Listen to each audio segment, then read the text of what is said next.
절기로 새해를 시작하고, 그래서 항상 11월 마지막 주간이 결산 주일이 되고, 또 다음 주일이 이제 새로운 해견을 시작하는 비전 선포 주일이 됩니다. 한 해 동안 참 주양한 교회가 몸된 교회로 세워지고 또 이렇게 은혜 가운데 지날 수 있었던 것은 하나님의 은혜의 공급이요, 또 인도하시며 역사하시며 또 함께 섬기는 수가 많은 종들이 있었기에 가능한 삶이었다고 생각합니다. 무엇보다 함께 이렇게 섬겨주신 모든 분들께 감사를 드리고, 우리 옆에 있는 지시들 한 분에게 손을 잡으시면서 한 해 동안 수고하셨어요 이렇게 한번 인사해볼까요? 예. 저는 아무것도 한 것도 없는데요 이렇게 그렇지 않고 여기 앉아 계시잖아요. 여기 앉아 계신 것도 중요한 하나님 앞에 받은 은사세요. 사명이고요, 예배도. 근데 한 해 동안 어쨌든 우리가 여러 가지 모양으로 음den교회를 수고한 모든 분들께 감사를 드린 마음으로 오늘 말씀을 전합니다. 오늘은 특별히 좀 교육 설교로 정말 교회를 세우는 성김과 봉사가 어떠한 것인지 말씀 안에서 생각해 보려고 합니다. 교회는 진리의 공동체임에도 불구하고 우리는 너무 세속적인 데 익숙해 있기 때문에, 우리 본성에 익숙해 있기 때문에 어떤 미션이 주어지면 어떤 일을 해야 되면 먼저 열정으로 해내려고 하는 그런 습성이 있습니다. 그러나 사실 교회는 하나님이 디자인한 것이고 하나님의 뜻을 이루는 것이고 하나님이 운영하신 것이 교회인데, 우린 그 뜻을 따라가기 위해서 그의 말씀을 마음에 담아야만 그런 공동체를 이루어갈 수 있거든요. 그래서 우리의 열정으로 먼저 대신해서 성김과 봉사를 생각하지 아니하고 정말 하나님이 디자인한 교회가 어떤 성김과 봉사가 필요한지 주님이 성경을 통해서 분명히 말씀해 놓으셨는데, 그 말씀을 한 번을 돌아보면서 지난 1년 동안 우리의 애쓰고 수고한 성김과 봉사를 돌아보고, 또 앞으로 한 해에 있는 동안 또 우리에게 주시는 성김과 봉사를 잘 감당하는 은혜가 있길 원합니다. 제가 지난주에도 교회를 다닌다는 말은 좀 어폐가 있고, 정확하게 예배당을 간다, 예배당을 다닌다 이런 말은 맞지만 교회로 존재한다, 교회로 속해 있다, 이 말이 맞다고 생각합니다. 우리가 개인적으로 예수를 믿었지만 예수를 믿는 순간 더 이상 우리는 교회로 존재한다. 개인으로 존재하지 않고 교회로 존재하죠. 교회 공동체로 존재합니다. 그러니까 예수 믿으면 교회랑 뗄래야 뗄 수 없어요. 혹시 무인도에 홀로 뚝 떨어진 그런 극단적인 상황이 있을 수는 있지만, 그거 역시 그리스도의 한 몸을 이루는 교회라는 측면에서는 이견이 없는 것이, 교회는 뗄래야 뗄 수는, 우리가 예수 믿는 순간 주님 나라 갈 때까지, 우리의 군이 완성될 때까지 그 안에 속하여 또 그 교회로 존재하는 삶입니다. 즉 뭐냐 하면 결국 그 하나님의 백성으로 교회 공동체로 이루기 때문에 그 안에는 반드시 성김과 봉사가 필연적으로 따른다는 것이, 그러니까 예수 믿고 교회 공동체로 존재하면서 성김과 봉사가 없는 삶은 있을 수가 없는 것이요, 불가능한 것입니다. 흔히 이제 성김과 봉사를 이야기하면 흔히 세속적인 가치관으로는 한 두 가지가 있는 것 같아요.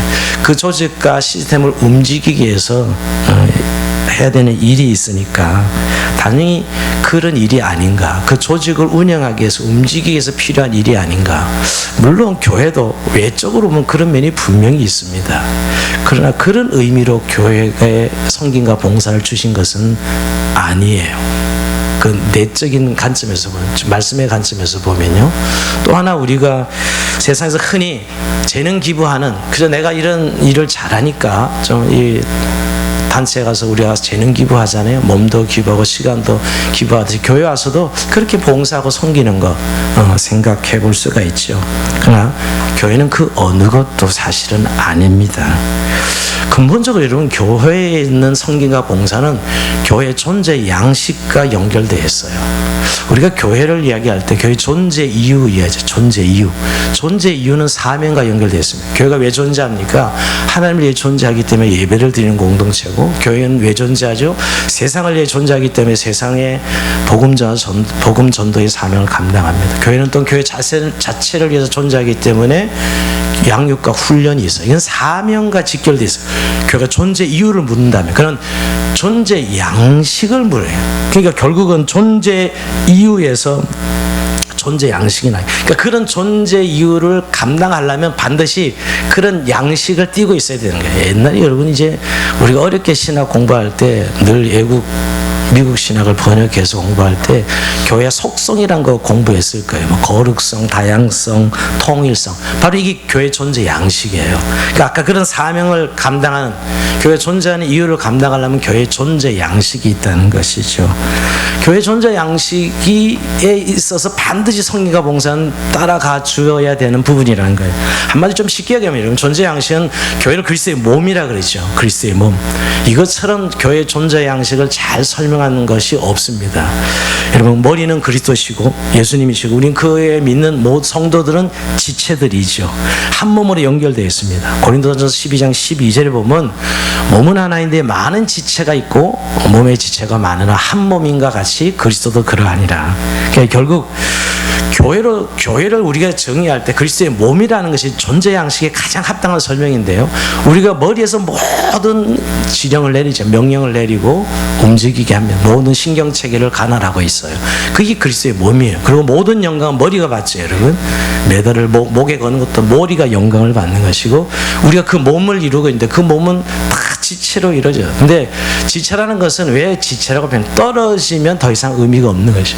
우리가 손가락 하나 구분은 가지만 손바닥에 붙어 있어야 몸의 구실, 손목에 붙어 있어야 되고요. 이렇게 유기적으로 연결된 교회를 주님은 그리스도의 몸이다 이렇게 말씀하고 있습니다.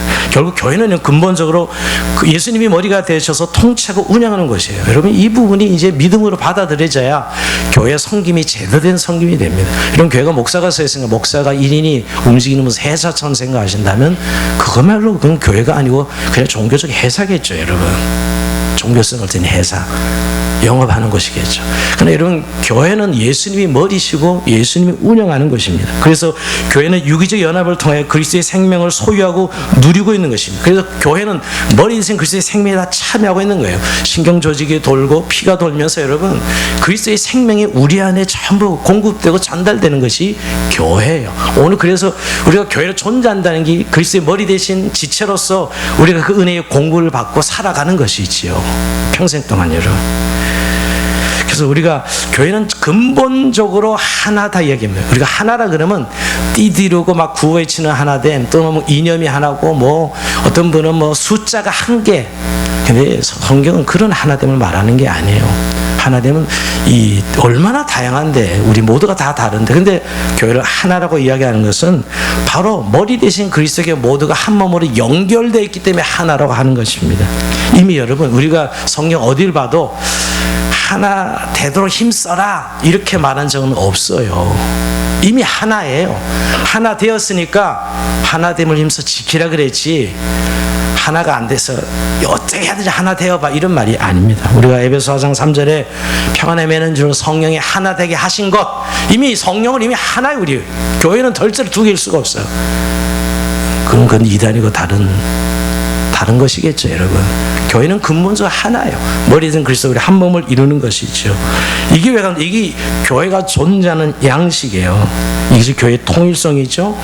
우리가 이것은 성부, 성자, 성령 삼일체 하나님의 존재 양식과 같아요. 교회는 그리스도의 몸으로 각 지체의 하나됨을 이루어 존재한다는 것이에요. 여기에 바로 성김과 봉사가 반드시 DNA처럼 들어있어야 되는 것이죠. 여러분, 결국은 모든 이 공동체가 하나됨으로 유기적으로 연결되어 있기 때문에 이 연결되어 있는 것을 생명을 공급하고, 머리 된 그리스도 안에 있는 생명을 공급하고 돌 신경 조직 움직이기 위해서는 반드시 성김과 봉사가 들어가 있는 거예요.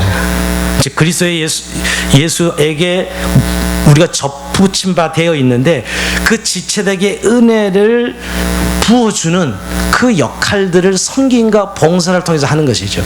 여러분 예수님이 이 땅에 우리가 2000년 계셨더라면 예수님 계속 우리들 향해서 그렇게 말씀하시고 우리를 양육하시고 일하실 거잖아요.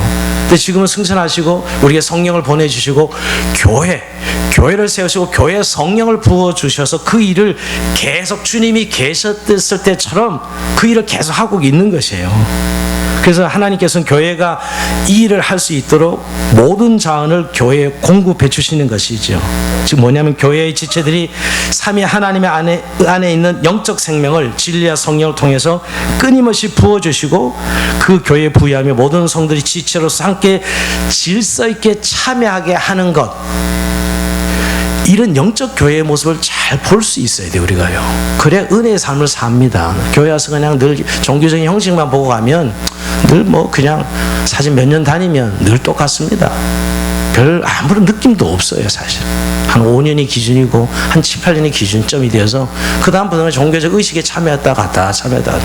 교회는 근본적으로 그리스도의 생명을 누리고 소유하는 것이 있어요. 그걸 늘 부어주시는데 그 부어주시는 방법이 바로 성김과 봉사죠.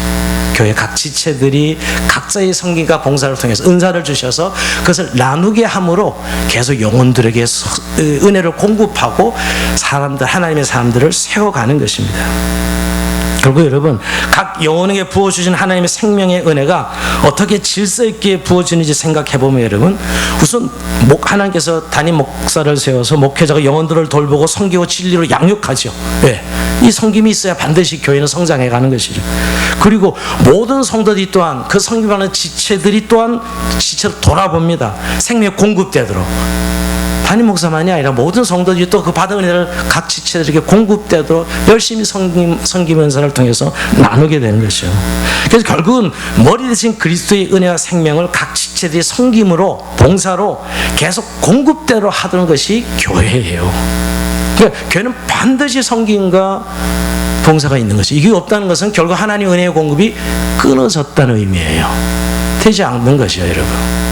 우리가 흔히 어떤 조직을 유지하고 운영하는 관점에서 보는 측면이 있고, 교회가 특별히 교회의 은혜와 생명을 계속 공급해 주시는 하나님의 은혜의 풍성함을 볼 때 우리의 섬김과 봉사가 얼마나 중요한가.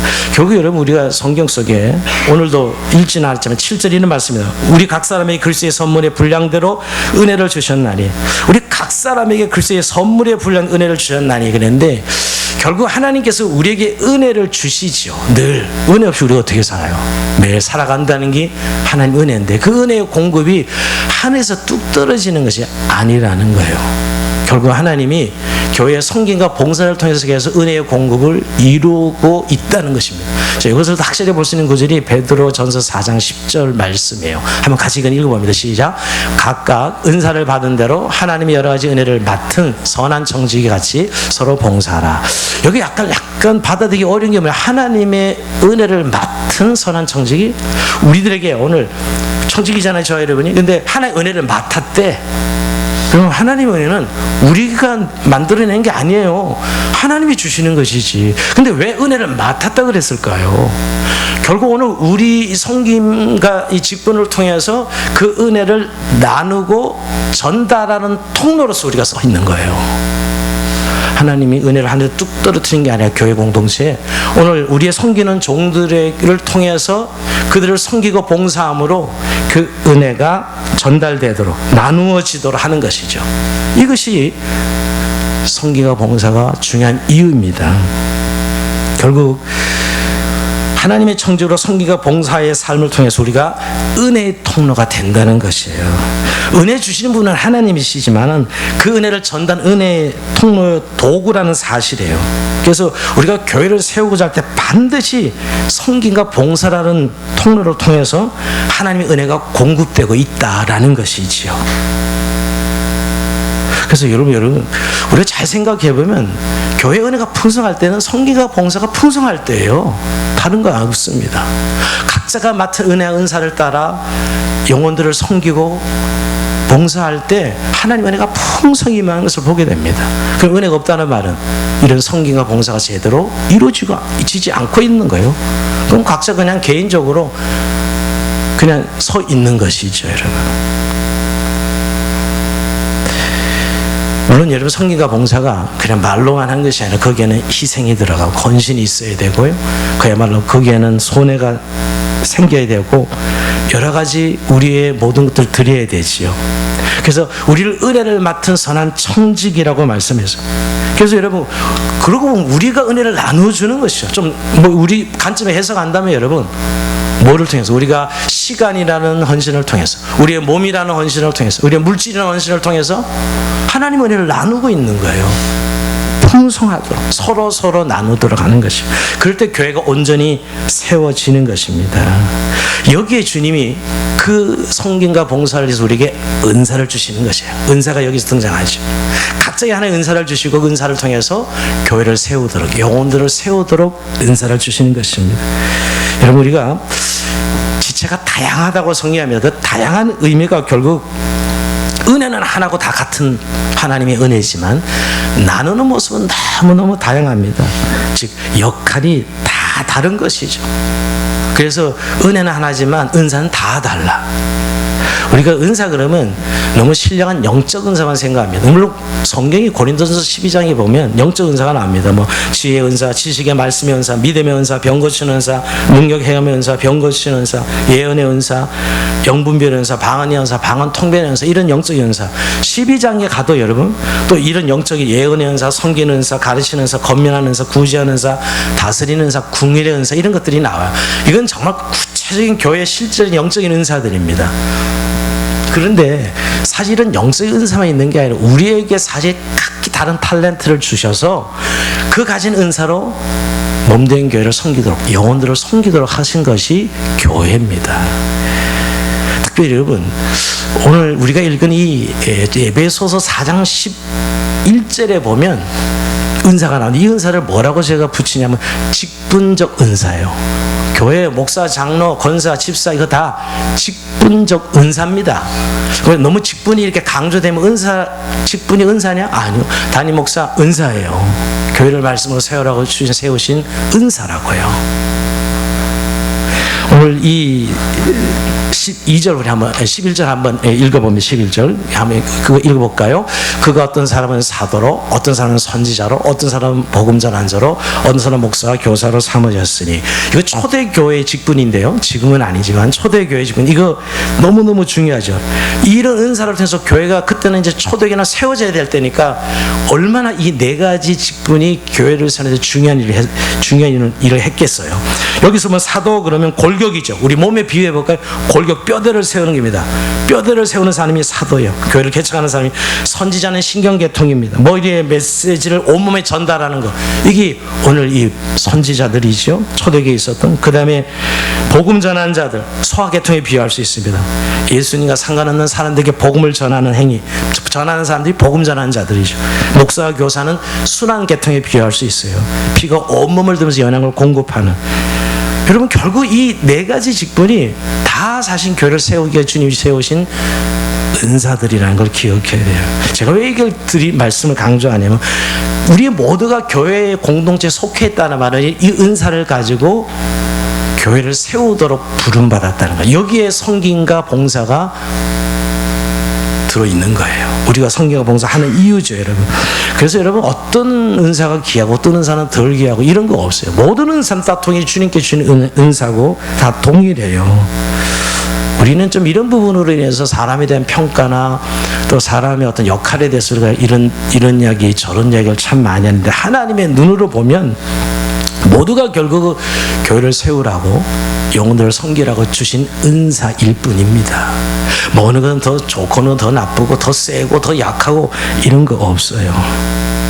근데 많은 분들은 이런 이야기하면 나는 이런 은사가 없기 때문에 교회 섬김과 봉사를 하지 않습니다. 그건 주님 앞에 우리가 굉장히 몰렴치한 표현이에요. 왜냐하면 은사 없는, 즉 은혜를 받은 성도에게 하나님이 은사를 주지 않은 사람은 없어요. 모두가 몸된 교회의 자기 역할을 감당할 수 있도록 은사를 주셨다는 것이에요. 자기 마음에 안 들어서 쓰지 않는다거나 하지 않는 사람은 있어도 하나님께서 모두에게 은사를 주셨다는 사실을 잊어서는 안 됩니다. 저는 아까도 저기 앉아 계신 것에도 은사라고 했는데, 가끔 뭐 주일날 이런 일로 바쁘고 저런 일로 바빠서 못 나온다는 분들이 많습니다. 전체가 다 한꺼번에 그러시면 어떻게 하지? 이런 생각이 가끔 듭니다. 다 결혼식이 있어가지고 뭐 가신다거나. 근데 그런 적은 한 번도 없었어요, 아직. 여러분이 항상 저와 같이 예배를 드렸죠. 제가 왜 이런 얘기를 드리면, 어떤 작은 섬김이 결국 하나님께서 교회를 세우라고 주신 은사라는 사실을 기억하시고, 그게 몸으로 표현되고 시간으로 표현되고 헌신으로 표현되고 물질로 표현되고 하는 것이겠죠. 자, 그런데 이제 오늘 세 번째 중요한 것은 이런 은사로 주님이 교회를 섬기게 하셨는데, 이 섬김과 봉사가 자기 신앙 성장의 결정적인 요소라는 거예요. 결론부터 얘기해드리면, 여러분, 신앙 성장이 없다는 말은 섬김과 봉사가 안 되고 있다는 거예요. 반대로 섬기검사가 된다는 건 성장이, 성숙이 있다는 것이에요. 여기 오늘 12절에 보면 이런 직분적 은사를 통해서 주님께서 의도한 게 뭐냐면, 자, 12절 같이 읽어봅니다. 시작. 이는 성도를 온전하게 하여 봉사일을 하게 하며 그리스도의 몸을 세우려 하심이니라. 이런 섬기는 직분적 은사를 통해서 성도를 온전하게 하고 봉사일을 하게 하고 그리스도의 몸을 세우는 것이라는 것이에요. 결국 여러분, 봉사는 우리 서로를 온전하게 하는 거예요. 우리를 성숙하게 해주는 거예요. 세워주는 거죠. 하나님의 사람으로도 온전하게 세워져 가는 것이죠. 그래서 13절에 이렇게 말씀하고 있습니다. 우리가 다 하나님의 아들을 믿는 것과 아는 일이 하나가 되어 온전한 사람을 이루어 그리스도의 장성한 분량이 충만한 데까지 이르니. 결국 왜 우리 이렇게 섬기게 하셨느냐, 봉사하게 하셨느냐, 장성한 분량이 이르게 하시려고. 즉 예수님처럼 되게 하시려고, 예수님에게 이룰 수 있도록 장성한 분량까지 이르게 하시려고 우리에게 유기적 연합의 교회 속에서 섬기가 봉사를 감당하게 하신 것입니다. 결국 여러분, 교회는 건물을 세우는 데가 아니라 사람을 세우는 데입니다. 사람을 세운다는 의미는 예수님처럼 닮게, 예수님의 성품을 닮아서 예수님에까지 이르게 하도록, 이게 하나님의 교회를 향한 디자인이에요. 교회는 일이 아닙니다. 물론 일로 표현돼야 돼요, 봉사는 분명히. 그러나 목적은 일이 아닙니다. 사람이고 관계예요, 사실은.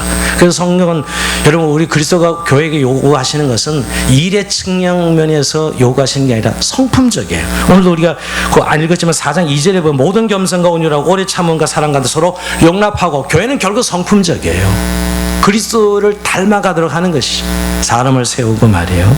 근데 사실 우리가 섬기가 봉사할 때 너무 일만 보일 때가 많아요. 물론 기능적으로는 그런 일이 필요합니다. 근데 결국은 그 일은 사람을 세우기 위해서 교회가 있는 것이죠. 어떤 사람? 하나님의 사람을 온전한 사람이 되게 하기 위해서 말이에요. 그래서 여러분, 우리가 흔히 세상에서 일 중심의 사람이 있고 사람, 관계 중심의 사람이 있습니다. 세상에도 그렇죠. 교회야말로 사람 중심이에요. 일은 하지만 사람이 보여야 되고 주님이 보여야죠. 교회에서 섬기면서 사람이 안 보이고 주님이 안 보이면 그야말로 그건 일하러 교회 오시는 거예요. 내가 맡은 역할만 하려고 오는 거죠. 그것은 주님이 기대한 섬김과 봉사가 아닙니다.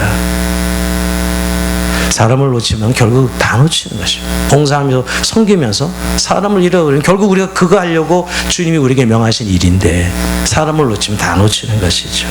그리고 그 사람도 온전한 삶으로 세워가기 위해서 우리가 봉사를 하는 것입니다. 그러면서 여러분, 봉사의 비밀이 뭐냐면 결국 우리의 신앙이 어떻게 성장하고 성숙하느냐, 섬기면서 우리가 성숙해 가고 있는 거예요.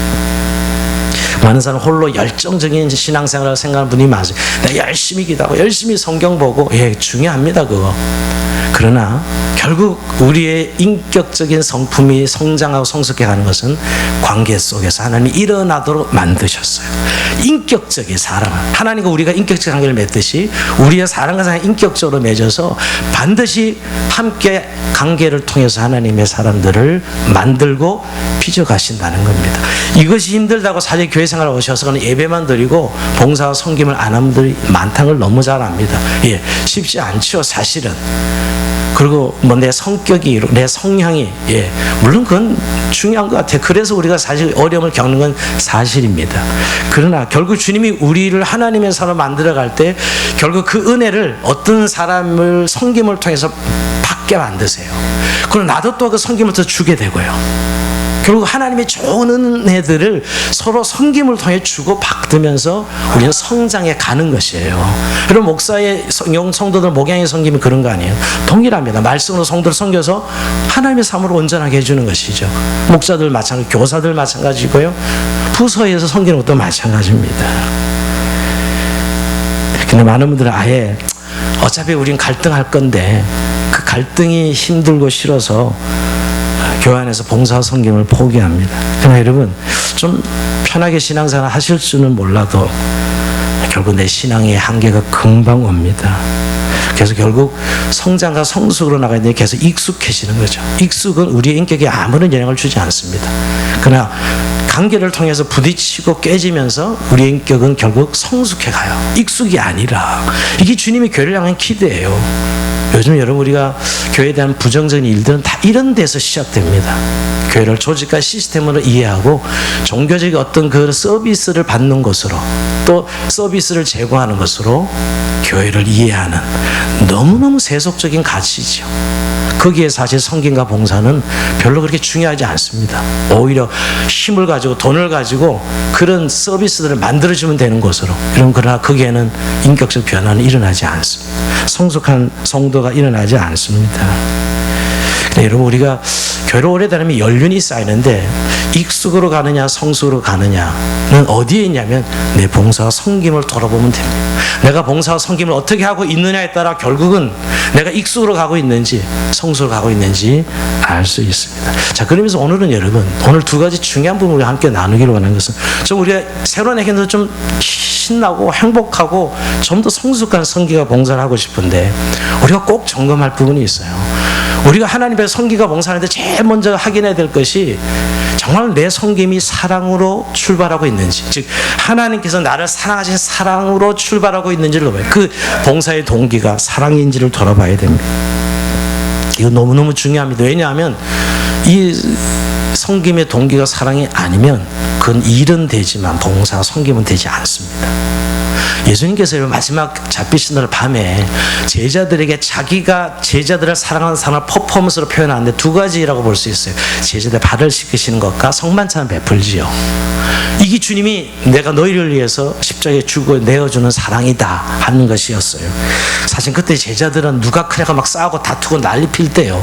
내가 크고 네가 크고. 근데 주님이 아무 말씀 안 하시고 허리에 수건을 동이시고 제자들 발을 하나씩 닦아주십니다. 막 베드로는 난리 피지만 결국은 내가 너 발을 닦자면 상관이 없다 그러니까 아유 나 몸까지 목욕시켜줘 하면서 결국 맡기죠. 그럼 말도 안 돼. 그 당시에 선생의 제자들의 발을 씻겨준다? 이건 말도 안 되는 이야기인데 주님이 그 발을 씻겨주시면서 오늘 제자들에게 결론적으로 주신 계명이 뭐냐 하면 새 계명을 너에게 주노니 서로 사랑하라. 내가 너희를 사랑한 것 가지고 너희로 서로 사랑하라. 너희가 서로 사랑하면 이로써 모든 사람이 너희가 내 제자인 줄 알리라. 그러면 결국 새 계명으로 요약돼요. 여러분 사실 사랑한 계명은 옛 계명이에요. 10계명에도 내 몸과 치워서 사랑하라 그랬는데 왜 예수님 굳이 새 계명이나 마치 처음 이야기하는 듯이 하면서 이야기할까요? 근데 그 사랑의 의미가 전혀 다르기 때문에요.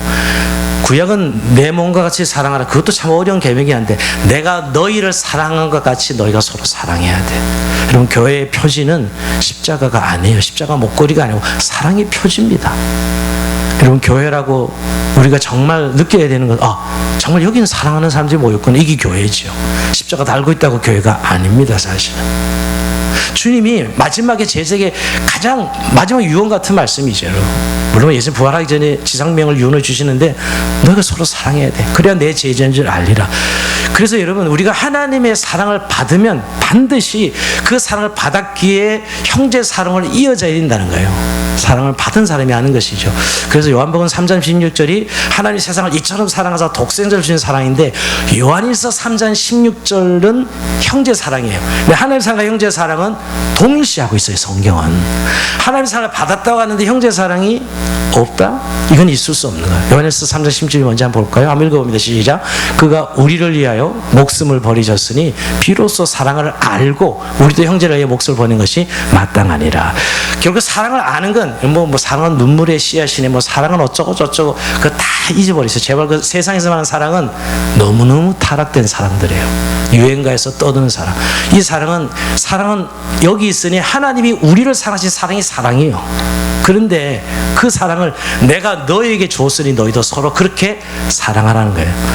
이걸 되게 우리가 부담스럽게 봤습니다. 하나님이 우리를 사랑하시는 게 자기 목숨을 내어준 건데 나도 그렇게 형제를 사랑하라고? 말도 안 돼. 이거 너무너무 어려운 계명이 하고 아예 생각 안 하고 포기하는 분들이 많아요. 근데 거기에는 사랑이란 정의를 자기가 내리고 있기 때문에요.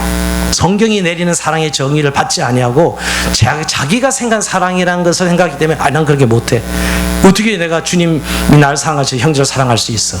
여러분, 사랑은 이상이 아닙니다. 주님이 말씀하신 사랑은 이상이 아니고 주님이 우리의 명령하신 실제예요. 형제를 그렇게 내가 너희를 사랑하지 사랑하라 라고 말해요. 그러면 그 사랑을 구체적으로 이야기해보면 뭘까요? 상대방의 유익을 구하는 사랑이에요. 상대방의 이 유익을 위해서 하는 행위가 사랑입니다. 여러분, 우리가 그렇게 헌신하면서 결국 자기 유익을 위해서 하는 그런 행위가 얼마나 많아요. 자식을 키울 때도 왜 자식을 열심히 해요? 나중에 네가 나한테 보답할 것 때문에. 그게 무슨 사랑이에요? 사실은 성경적 관점에서 보면 아무것도 아닌 거죠, 사실. 그런 사랑이요, 더 한 가지 이야기한다면 진실한 사랑이에요. 즉 관계 안에서 투명한 서로를 알아가는 사랑입니다. 주님 그렇게 말씀해요. 내가 너를 알고 십자가에서 우리를 위해서 십자가에 못 박혀 돌아갔을 때 우리 각 개인의 이름을 부르시면서 우리 개인을 위하여 1대1 관계를 맺는 인격적인 사랑이죠. 그게 진실한 거예요.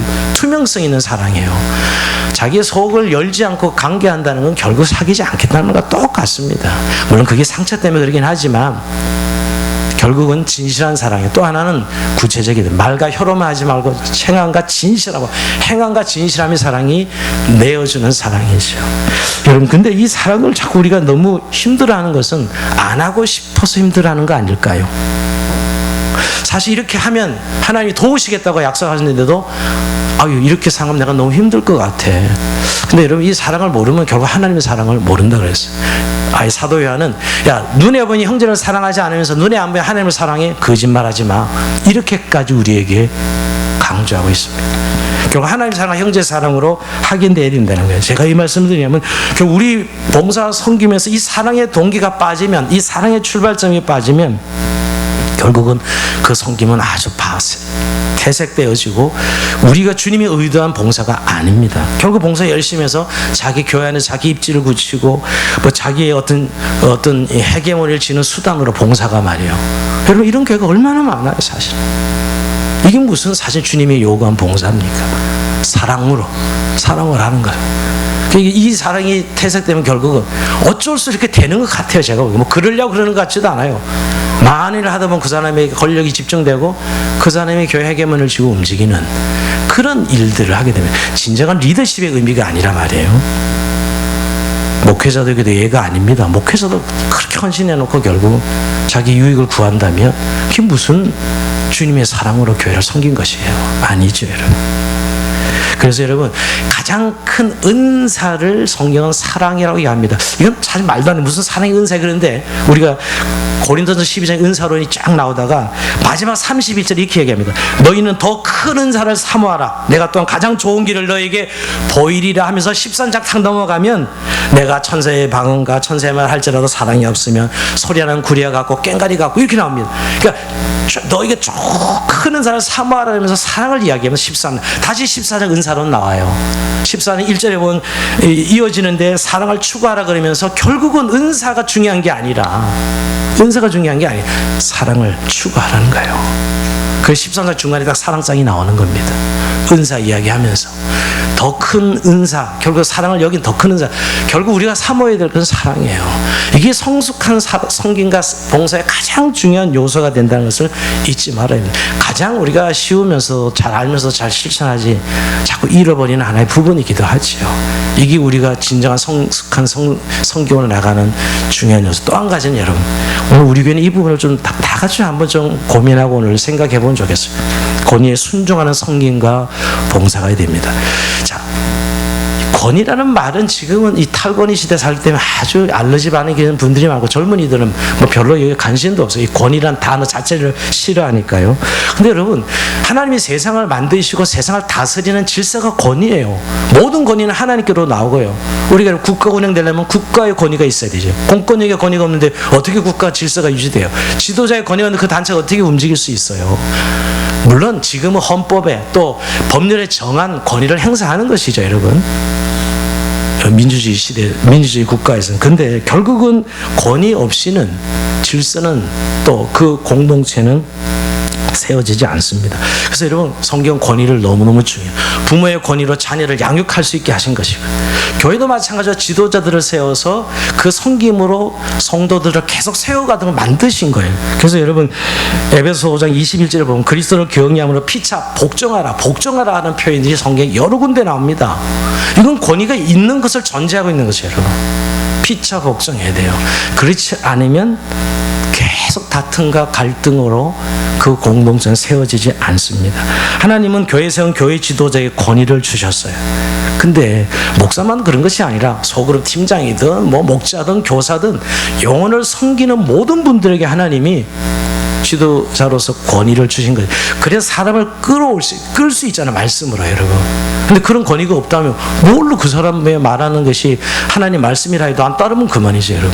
그럼 교회는 세워질 수 없는 것이에요.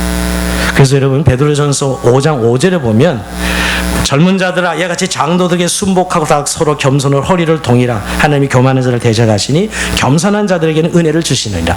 그럼 그 당시 교회도 초대에 장로들이 있어서 장로들이 순복하는 젊은 자들 요구합니다. 어떻게 보면 지금 우리 시대랑 안 맞는 것 같은, 요즘 뭐 권위 이렇게 이야기하면 되게 힘들어하는 분들이 꽤 많습니다. 근데 여러분, 저는 압니다. 교회 간판을 달고 교회는 교회인데 들어가 보면 유교 공자가 앉아 있어서 그런 권위주의적인 사람들이 많았다는 걸 저는 압니다. 우리 옛날 선배 목사님들 중에는 분명히 성경을 이야기하자면 유교적 권위주의를 행사하는 분들이 꽤 많았다고 저는 생각해요. 담임 목사 한 사람이 그냥 한 번 명령하면 쫙 그게 다 이루어져야 되는 그런 질서를 요구하는 교회. 저도 어릴 때 있었고요. 여러분도 대부분 경험했을 거예요. 예전 시대 한 사람에게 모든 권위가 위임되어 있고 움직이는 그건 권위주의죠. 여러분, 성경 권위주의를 배격해요. 성경적이지 않아요, 전혀. 그러나 여러분, 그럼 민주주의적인 이런 것이 권위가 진짜 교회일까요? 아니라는 데 문제가 있어요. 요즘 교회는 그래서 다들 이게 하도 유교적인 권위주의에 하도 힘들어해서 이제 일대 목사님들이 다 물러나고서 다 이제 민주적인 권위 체계를 선호해요. 근데 민주주의 권위가 아니라 민주주의죠, 완전 교회는. 그래서 민주주의식으로 교회를 운영하는 교회 가보면 뭐 너랑 나랑 다 같이 네가 높고 내가 낮고 이런 게 어디냐, 다 하나님의 백성인데 다 하나님의 백성이니까 그냥 알아서 서로 각자 일을 하면 되지. 이런 교회가 지금 대세예요. 주양한 교회도 그 중에 하나입니다. 근데 여러분, 그 교회는 사람을 세우지 못합니다. 민주주의가 교회의 기본이에요? 아니요, 교회는 신본주의예요. 여러분, 민주주의는 여론이 정의죠. 사람들의 여론이 정의지만 교회는 하나님 뜻이 정의죠. 하나님 뜻을 받들어 섬기는 것이 교회예요. 물론 교회는 민주적 절차는 중요하다고 생각합니다. 전 절차는 교회도 민주적이어야 돼요. 그러나 하나님 뜻을 이루는 것이 교회지 여론으로 교회를 운영하진 않아요. 하나님의 뜻이 이루어지도록 하는 것이 교회죠, 여러분. 그런 의미에서 민주적 교회가 서로 편하고 역할만 하면 되는 이런 교회는 편하긴 하지만 결국 교회는 하나님의 백성을 세우는 것이거든요. 여러분, 성경에 뭐라고 이야기하죠? 너희는 모든 족속으로 제자를 삼으라 그랬고요. 그 정도가 아닙니다. 내가 너에게 분부한 것을 가르쳐 지키게 하라 그럽니다.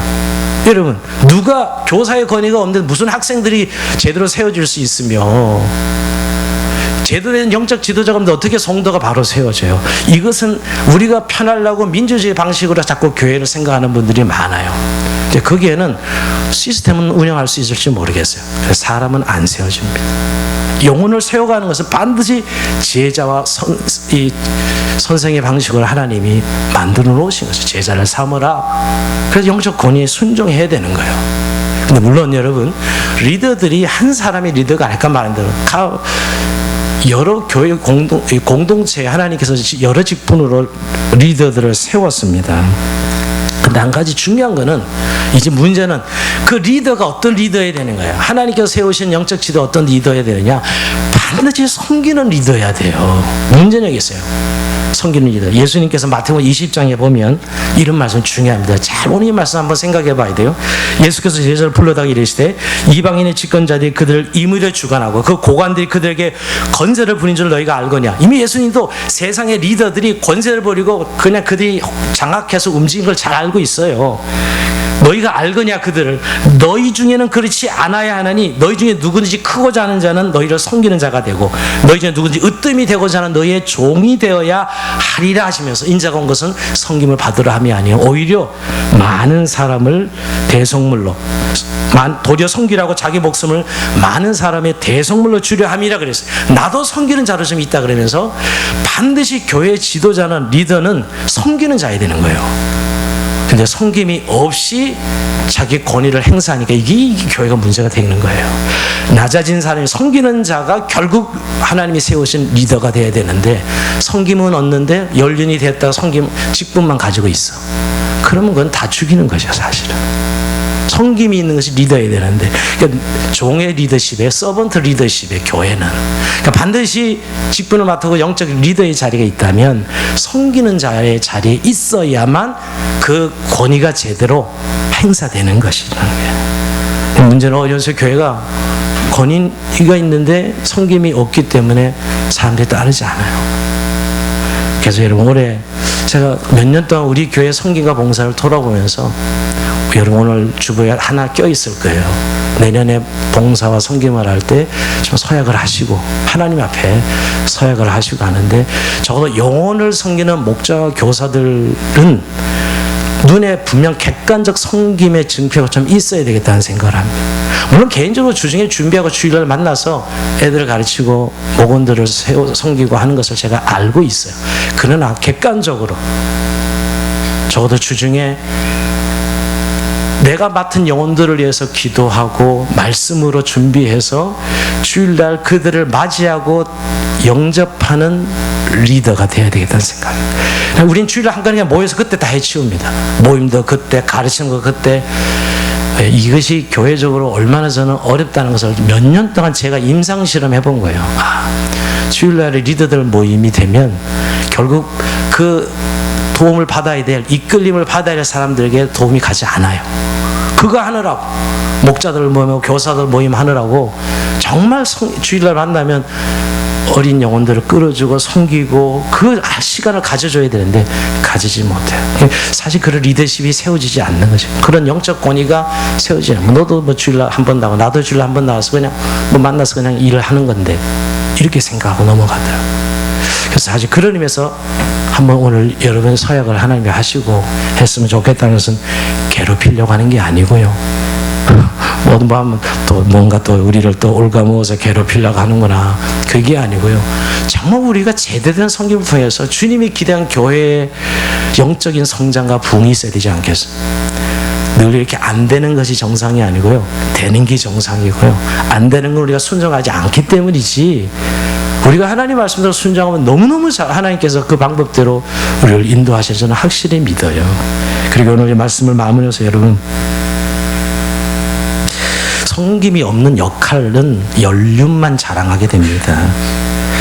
결국 여러분 우리의 직분의 실제는 섬김과 봉사가 실제 있어야 됩니다. 그럴 때 주님이 그를 통해서 권위를 세워주시고 사람을 따르게 하고 이끌게 하시고 그를 통해 사람이 세워지죠. 그리고 여러분 정말 이 섬김을 사모하셔야 돼요. 그런 섬김을 가지는 사람이 또 섬김을 받는 것이거든요. 결국 우리가 교회는 이끄는 자와 따르는 자가 결국은 하나예요. 구분은 가지만 그래서 세워주고 또 태워주면 나도 섬김을 받고 근데 만약에 아직 난 섬김을 충분히 받지 못해서 그 섬김이 무엇인지 모르는 내가 신앙이 정말 어리다는 분들은 충분히 섬김을 받으셔야 됩니다.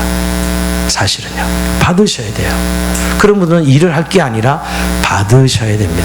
내가 아무리 사회적 명성이 있어서 교회면 이 정도는 해야지 아니 일 안 하셔도 됩니다.